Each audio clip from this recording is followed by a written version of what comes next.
सातारा नगर परिषद निवडणुकीचा प्रचार हा शिगेला पोहोचला।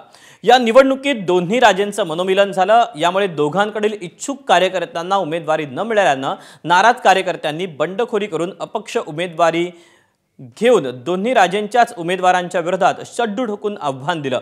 त्यामुळे दोन्ही राज्यांच्या डोकेदुखीत वाढ झाली आहे। आम्ही अनेक वर्ष दोन्ही राज्यांचं काम केलं, यांच्या सोबत समाजकार्य करून देखील आम्हाला डावललं गेल्याचा आरोप या अपक्ष उमेदवारांनी केला। त्यामुळे बंडखोरी केलेल्या अपक्ष उमेदवारांचा फटका या दोन्ही राज्यांना किती बसतो हे आता 3 डिसेंबरलाच पाहायला मिळणार आहे। पाहूया। आपल्या सोबत काही अपक्ष उमेदवार आहेत, आपण त्यांच्याशी बातचीत करणार आहोत। ताई, काय सांगाल, आता उदयनराजेंच्या विरोधात जो उमेदवार आहे त्यांनी शिवेंद्रराजेंचा उमेदवारांना अर्ज भरलाय। एकंदरीत बघायला गेलं तर या ठिकाणचं राजकारण तापलंय, बंडखोरी केल्याचा आरोप तुमच्यावर होतोय, काय सांगा? माझ्या दृष्टिकोनातून मी बंडखोरी केलेली नाहीये। मी अपक्ष उमेदवारी भरली याचा अर्थ असा नाही की मी बंडखोर आहे। बंडखोरी कधी म्हणतात की जेव्हा मी दुसऱ्या पक्षांच्या तर्फे जर मी फॉर्म भरला असता तर त्याला बंडखोरी म्हणतात ना। मी अपक्ष फॉर्म भरलाय आणि मी अपक्ष जरी असले तरी महाराज साहेबांच्या आशीर्वादानेच भरलेला आहे आणि मी निवडून आल्यानंतर देखील महाराजांचंच काम करेन आणि आतापर्यंत देखील त्यांचंच काम करत आली आहे। बॅनरवर फोटो लावायचं नाही म्हणून असं देखील आदेश आलाय, कसं बघताय त्याकडे?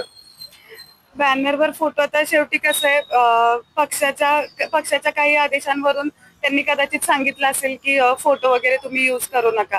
पण ठीक आहे ना, मला एवढंच सांगायचं की संपूर्ण सातारा शहराला माहितीये की शिवानी कळसकर कोणाचं काम करत असते। छत्रपती उदयन महाराजांचा शिक्का माझ्यावर आहे आणि पॅम्पलेटवरचा फोटो काढला याचा अर्थ असा नाही की ते आमच्या हृदयातला फोटो काढू शकतात।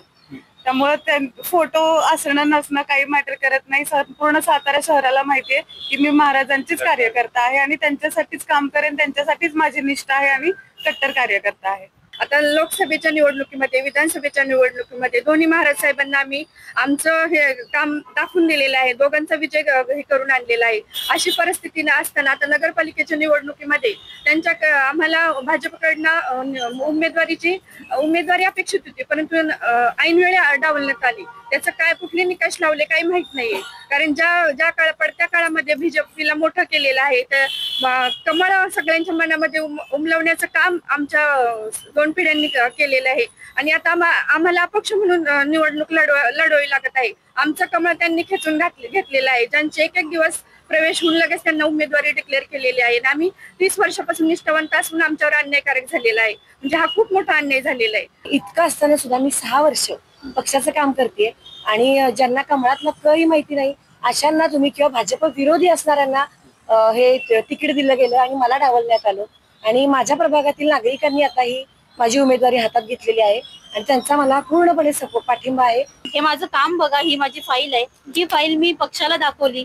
महाराज साहेबांना तर माझं काम स्वतःच महाराज साहेबांनी जवळून पाहिलेलं आहे, वहिनी साहेबांनी पाहिलेलं आहे आणि मला कामाच्या संधी, माझं काम बघून मला संधी द्यायला हवी होती ही अपेक्षा होती आणि आता ज्या लोकांना संधी देण्यात आलेली आहे ते कधी म्हणजे नागरिकांमध्ये नव्हते आणि नसतातही आणि त्यांचं शिक्षण पाहता तर ते शिक्षणातही नाही, समाजकार्यातही नाही आणि त्यांना संधी देण्यात आली। मग मी उच्च शिक्षित आहे, मी काम माझं चांगलं आहे, मग माझं काम कुठे कमी पडलं हे महाराज साहेबांनी मला दाखवून द्यावं। एकंदरीत जर बघायला गेलं तर या राजकारणामध्ये नेमकं बळी कुणाचा गेला हे पाहणं तितकंच महत्वाचं ठरणार आहे। त्याचबरोबर निष्ठेला साताऱ्यामध्ये थरा नसल्याचं देखील सांगण्यात जाते। भाजप असेल त्याचबरोबर दोन्ही महाराज असतील यांनी निष्ठावंत कार्यकर्त्यांना डावललं असल्याचं पाहायला मिळते। राजांचं मनोमिलन झालं, मात्र मतं मिळण्यासाठी दोन्ही कार्यकर्त्यांना, जे दोन्ही महाराजांचे कार्यकर्ते आहेत त्यांना एकंदरीत डावललं असल्याचा देखील आरोप हा उमेदवारांकडनं होताना, अपक्ष उमेदवारांकडनं होताना आपल्याला पाहायला मिळत आहे। कॅमेरामॅन ओमकारसह वैभव बोडके, एबीपी माझा, सातारा। एबीपी माझा, उघडा डोळे बघा नीट।